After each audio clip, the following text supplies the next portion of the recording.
Howdy everyone, it's Revenant from the Due Process community. This update marks the release of the new Omnibomb. All future and existing maps will be updated to use this new bomb. This is one of many major patches to come that elevate the game to a higher standard of play. It's just as it sounds, where the old bomb was diffused from a static position, the Omnibomb can be diffused from any side. Many of the old strategies and plans that veteran players have become accustomed to will need rethinking. Letting attackers all the way to the bomb just to defend it from across the map will not fly anymore. Giant Enemy Crab is putting power back in the hands of players. If you want to breach something, the old bomb won't get in your way anymore. If you can get to the bomb, it's yours to defuse. However, this new bomb comes with some limitations to spice up decision making and gunfights around the bomb. Long arming is now a thing of the past. You'll need to get in real close to defuse the Omnibomb. While defusing, you will not be able to move. Moving will immediately halt defusal. Additionally, you will not be able to defuse from brace fire or while aiming down your sights. So while attackers may have more tactical options for approaching and defusing the bomb, one of their players will be a sitting duck once defusal is engaged. And with its sleek new design, you can kiss head peeks goodbye. Because this patch is such a major change to how players will interface with the game from here on out, I wanted to dig deeper and share some of the conversations I had with the team. I recently had the pleasure of speaking to lead game designer Vincent Grubbs and lead map designer Grant Axim on this week's content patch.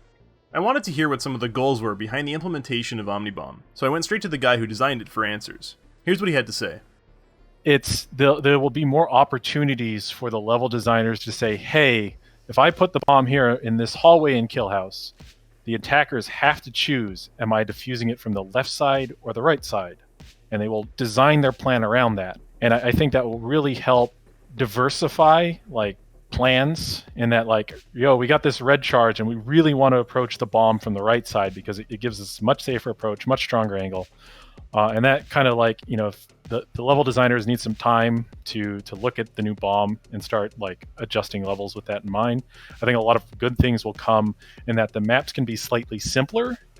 The maps can be simpler because the enforcers will have a stronger predilection of how they want to approach the problem. I also felt that this change would significantly improve the process of map making, as it meant less hands-on development and more randomization. Here's what Axum shared. I think overall it will be better for the health of each map. You'll be able to play the map in a lot of different ways, rather than the one that I dictate now, which will increase the longevity of each map. Metas will surely arise from this, but I think that's a good thing for the game. I don't think the meta changing is ever, a bad thing. It's still fundamentally the same game. Getting people out of their rut is a good thing. I think it can also lead to interesting things, maybe there's a factory map where one side of the bomb is overlooked by fan, so that's probably the side they want to defuse from. And I wouldn't be able to get away with that before, because it's what do you mean it can see the one side of bomb? But if it sees one side of 4 now, that's less of a deal, and it makes it more obvious for what kind of play the attackers will probably make, so the defenders can counter that and be well, let's hold these angles here. These are important now because we think they're going to come through fan. I can start doing things like that now. I think it gives me a wider, like I said, it gives me a wider array of places to put bomb. Of course, the question of game balance came up, as this might feel like a big boost to attackers, but Vince had a few thoughts on the matter. I don't think the defenders need a boost. From a new player perspective, it's defender-sided because defenders don't have to process as much information to be successful. But then you get to these mid-levels where crossfire starts to become more important, and then attackers start to get the advantage because a competent plan will give them the leg up they need, and then you get to high-level play where crossfire is literally makes or breaks the game, and defenders at a high skill level can suddenly overcome a plan from the enforcers simply because they have so many crossfire angles covered. The only reason I don't think it'll be attacker-sided is because I think at a very high level of play, the goal of the enforcers will still be to wipe out all the defenders before defusing the bomb, because it's just so high risk to let one loose defender engage you when they know where you're positioned.